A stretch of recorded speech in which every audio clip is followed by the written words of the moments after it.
Israel വെടിവയ്പ്പുകളിലും ബോംബാക്രമണങ്ങളിലും ഗാസയിൽ 41 പലസ്തീൻകാർ കൂടി കൊല്ലപ്പെട്ടു. ഇതിൽ 20 പേർ ഇസ്രയേൽ കരാറുകാരുടെ ഭക്ഷണ വിതരണ കേന്ദ്രങ്ങളിലെ വെടിവയ്പ്പിലാണ് കൊല്ലപ്പെട്ടത്. 5 പേർ കൂടി പട്ടിണി മൂലം മരിച്ചു. ഇതോടെ പട്ടിണി മരണം 93 കുട്ടികളടക്കം 180 വിമാനങ്ങളിൽ നിന്ന് ഇട്ടുകൊടുക്കുന്ന ഭക്ഷണപ്പൊതികൾ അപര്യാപ്തമാണെന്നും കൂടുതൽ ട്രക്കുകൾ സഹായവുമായി ഗാസയിൽ പ്രവേശിക്കാൻ ഇസ്രയേൽ അനുവദിക്കുകയാണ് വേണ്ടതെന്നും UN ഏജൻസികൾ പറഞ്ഞു. ഭക്ഷണവും മരുന്നുമടക്കം സഹായങ്ങളുമായി ഗാസ അതിർത്തിയിൽ 22,000 ട്രക്കുകളാണ് അനുമതി കാത്തുകിടക്കുന്നത്. ഉപരോധത്തിൽ ഇളവ് വരുത്തിയ ജൂലൈ 27-ന് ശേഷം പ്രതിദിനം 804 ട്രക്കുകൾ മാത്രമാണ് കടത്തിവിടുന്നത്. ഇപ്പോഴത്തെ സ്ഥിതിയിൽ പ്രതിദിനം 600 ട്രക്കുകളെങ്കിലും എത്തിയാൽ മാത്രമേ അടിസ്ഥാന ആവശ്യങ്ങൾക്ക് തികയൂ. അതേസമയം റെഡ് ക്രോസുമായി സഹകരിച്ച് ബന്ദികൾക്ക് ഭക്ഷണം എത്തിക്കാൻ തയ്യാറാണെന്ന് ഹമാസ് പറഞ്ഞു. ഇതിനായി ഗാസയിലെ ജനങ്ങൾക്കും ഭക്ഷണം എത്തിക്കാൻ ഇസ്രയേൽ അനുവദിക്കണമെന്നും വ്യോമാക്രമണം നിർത്തിവെക്കണമെന്നും ആവശ്യപ്പെട്ടു. ദയനീയ സ്ഥിതിയിൽ ബന്ദിയുടെ വീഡിയോ കഴിഞ്ഞ ദിവസം ഹമാസ് പുറത്തുവിട്ടിരുന്നു. ഗാസയിൽ ശേഷിക്കുന്ന 50 ബന്ദികളിൽ 20 പേർ മാത്രമേ ജീവനോടെയുള്ളൂ എന്നാണ് ഇസ്രയേൽ നിഗമനം. BJPയുടെ നേതൃത്വത്തിൽ ഇന്ന് നടക്കുന്ന NDAയുടെ പാർലമെന്ററി യോഗത്തെ പ്രധാനമന്ത്രി നരേന്ദ്രമോദി അഭിസംബോധന ചെയ്യും. യോഗത്തിൽ ഇരു സഭകളിൽ നിന്നുമുള്ള NDA അംഗങ്ങൾ പങ്കെടുക്കും. ഉപരാഷ്ട്രപതി തെരഞ്ഞെടുപ്പിന് നാമനിർദ്ദേശ പത്രിക സ്വീകരിക്കാൻ ആരംഭിക്കുന്നതിന് 2 ദിവസം മുൻപാണ് NDAയുടെ പാർലമെന്ററി യോഗം ചേരുന്നതെന്നത് ശ്രദ്ധേയമാണ്.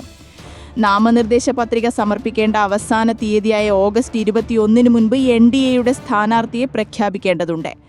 പാർലമെന്റ് സമ്മേളനത്തിൽ ബീഹാറിലെ തെരഞ്ഞെടുപ്പ് കമ്മീഷന്റെ വോട്ടർ പട്ടികയിലെ പ്രത്യേക തീവ്ര പരിഷ്കരണ നടപടിക്കെതിരെ നിരന്തരം പ്രതിഷേധിക്കുന്നതിനാൽ പഹൽഗാം ആക്രമണത്തെയും ഓപ്പറേഷൻ സിന്ദൂരിനെയും കുറിച്ചുള്ള ചർച്ചകൾ മാത്രമാണ് ഇതുവരെ നടന്നിട്ടുള്ളത്.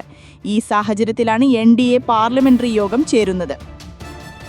സർക്കാരിന് അനുകൂലമായുള്ള തെരഞ്ഞെടുപ്പ് കമ്മീഷന്റെ നടപടികളെയും പഹൽഗാം ഭീകരാക്രമണത്തെയും ഓപ്പറേഷൻ സിന്ദൂർ എന്നീ വിഷയങ്ങളിൽ പ്രതിഷേധമുയർത്തും. ഈ സാഹചര്യത്തിൽ സമകാലിക വിഷയങ്ങളെക്കുറിച്ച് പ്രധാനമന്ത്രി നരേന്ദ്രമോദി സംസാരിക്കുമെന്നാണ് വിലയിരുത്തൽ. റഷ്യയിൽ നിന്ന് ഇന്ധനം വാങ്ങുന്ന ഇന്ത്യക്ക് ചുമത്തിയിട്ടുള്ള തീരുവ ഗണ്യമായി വർദ്ധിപ്പിക്കുമെന്ന US പ്രസിഡന്റ് ഡൊണാൾഡ് ട്രംപിന്റെ ഭീഷണിക്കെതിരെ ഇന്ത്യ, US-ഉം യൂറോപ്യൻ യൂണിയനും ഇന്ത്യയെ ലക്ഷ്യമിടുകയാണെന്നും നടപടി അംഗീകരിക്കാനാവില്ലെന്നും വിദേശകാര്യ മന്ത്രാലയം വ്യക്തമാക്കി. രാജ്യസുരക്ഷയ്ക്ക് ആവശ്യമായ നടപടി സ്വീകരിക്കുമെന്നും വിദേശകാര്യ മന്ത്രാലയ വക്താവ് രൺധീർ ജയ്സ്വാൾ പ്രതികരിച്ചു. റഷ്യയിൽ നിന്ന് എണ്ണ ഇറക്കുമതി ചെയ്തതിന് US-ഉം യൂറോപ്യൻ യൂണിയനും ഇന്ത്യയെ ലക്ഷ്യം വെക്കുന്നത് ന്യായീകരിക്കാനാവാത്തതും യുക്തിരഹിതവുമാണ്. ഇന്ത്യയെ കുറ്റപ്പെടുത്തുന്ന രാജ്യങ്ങൾ റഷ്യയുമായി വ്യാപാര ബന്ധത്തിലേർപ്പെടുന്നുണ്ട്. US പലേഡിയവും അവരുടെ ആണവോർജ്ജ വ്യവസായത്തിന് ആവശ്യമായ യുറേനിയം ഹെക്സാഫ്ലൂറൈഡും റഷ്യയിൽ നിന്ന് ഇറക്കുമതി ചെയ്യുന്നു.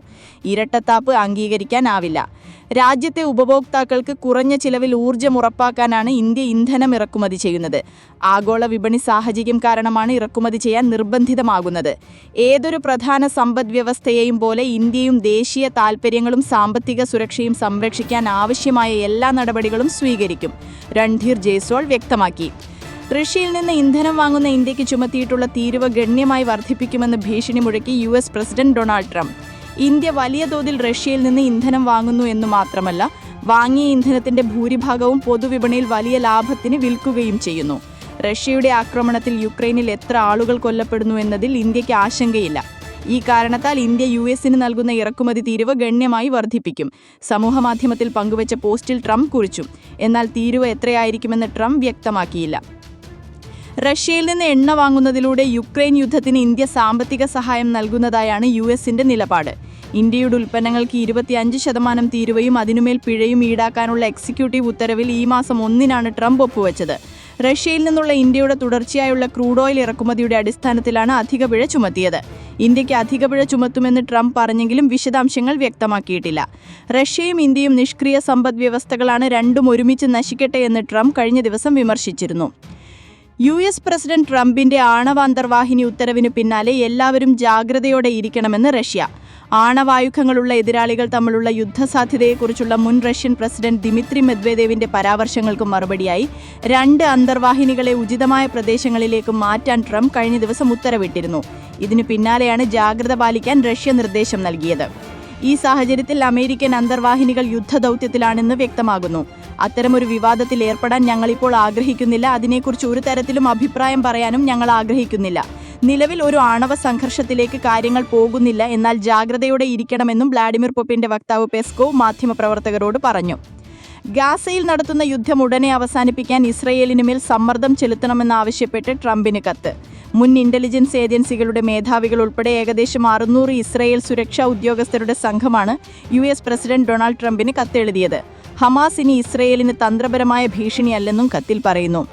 ബഹുമതി ഇസ്രയേലികളുമായുള്ള നിങ്ങളുടെ വിശ്വസ്തത നെതന്യാഹുവിനെയും അദ്ദേഹത്തിന്റെ സർക്കാരിനെയും ശരിയായ ദിശയിലേക്ക് നയിക്കും. യുദ്ധം അവസാനിപ്പിക്കുക, ബന്ദികളെ തിരികെ കൊണ്ടുവരിക എന്ന് സുരക്ഷാ ഉദ്യോഗസ്ഥർ അയച്ച കത്തിൽ പറയുന്നു. ഹമാസുമായുള്ള വെടിനിർത്തൽ ചർച്ചകൾ നിലച്ചതോടെ ഗാസയിൽ സൈനിക നടപടികൾ വ്യാപിപ്പിക്കാൻ നെതന്യാഹു ശ്രമം നടത്തുന്നുണ്ടെന്ന റിപ്പോർട്ടുകൾക്കിടയിലാണ് ട്രംപിന് കത്തെഴുതിയത്.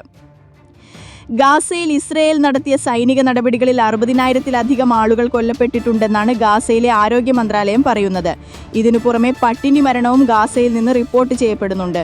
യുദ്ധം ആരംഭിച്ചതിന് ശേഷം 93 കുട്ടികളടക്കം 150 പേർ പോഷണാഭാവം മൂലം ഗാസയിൽ മരിച്ചതായി മന്ത്രാലയം കണക്കുകൂട്ടുന്നു. ഗാസ ക്ഷാമത്തിന്റെ പിടിയിലാണെന്നാണ് UN പിന്തുണ ചെയ്യുന്ന ഏജൻസികൾ പറയുന്നത്. നിത്യഹരിത നായകൻ പ്രേം നസീറിന്റെ മകനും നടനുമായ ഷാനവാസിനെ 70 അന്തരിച്ചു.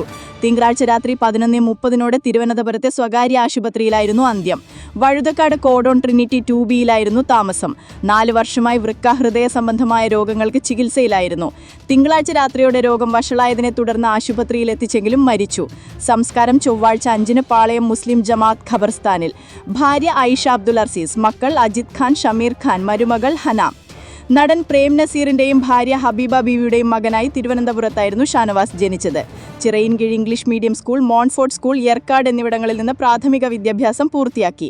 ചെന്നൈ ന്യൂ കോളേജിൽ നിന്ന് ഇംഗ്ലീഷ് സാഹിത്യത്തിൽ മാസ്റ്റേഴ്സ് ബിരുദം നേടി.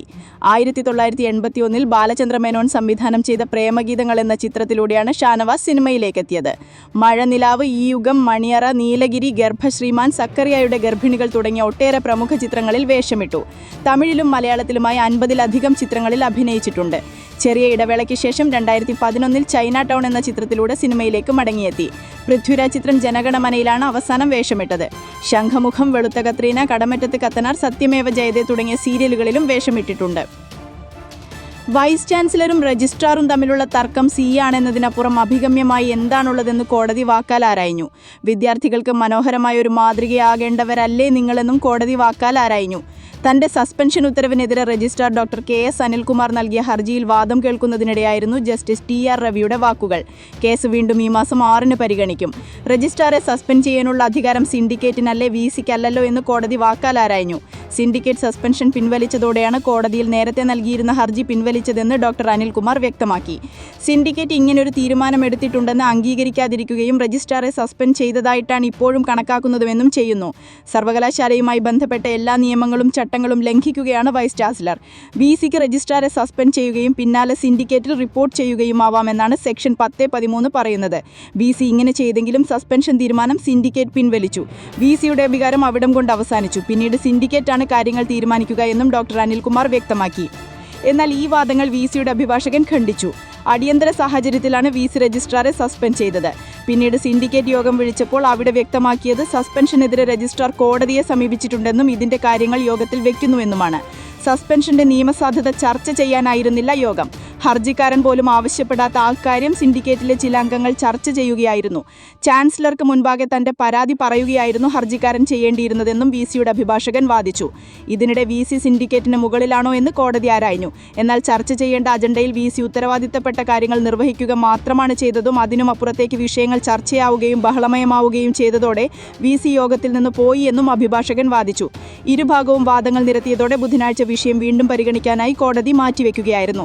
ഹർജിക്കാരനായ സസ്പെൻഡ് ചെയ്യപ്പെട്ട രജിസ്ട്രാർ അനിൽകുമാറിനും എതിർകക്ഷിയായ സർവകലാശാലയ്ക്കും വേണ്ടി ഹർജിക്കാരൻ തന്നെ തയ്യാറാക്കിയ വസ്തുതാ വിവരണമാണ് കോടതിയിൽ സമർപ്പിച്ചതെന്ന് കണ്ടെത്തി രജിസ്ട്രാറുടെ ചുമതല വഹിക്കുന്ന പ്ലാനിംഗ് ഡയറക്ടർ നൽകിയ വസ്തുതാ വിവരണം സ്റ്റേറ്റ്മെന്റ് മറച്ചുവെച്ചാണ് യൂണിവേഴ്സിറ്റി അഭിഭാഷകൻ എതിർ സത്യവാങ്മൂലം ഇന്ന് ഹൈക്കോടതിയിൽ സമർപ്പിച്ചത്.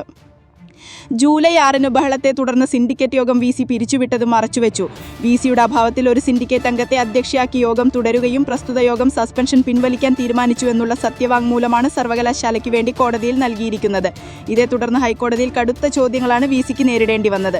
സിൻഡിക്കേറ്റ് തീരുമാനിച്ചിട്ടും VC തീരുമാനം നടപ്പാക്കാൻ വിമുഖത കാണിക്കുന്നതായി കോടതിയെ ബോധ്യപ്പെടുത്തുന്ന തരത്തിൽ ഫലത്തിൽ സർവകലാശാലയ്ക്ക് വേണ്ടി നൽകിയ സത്യവാങ്മൂലം.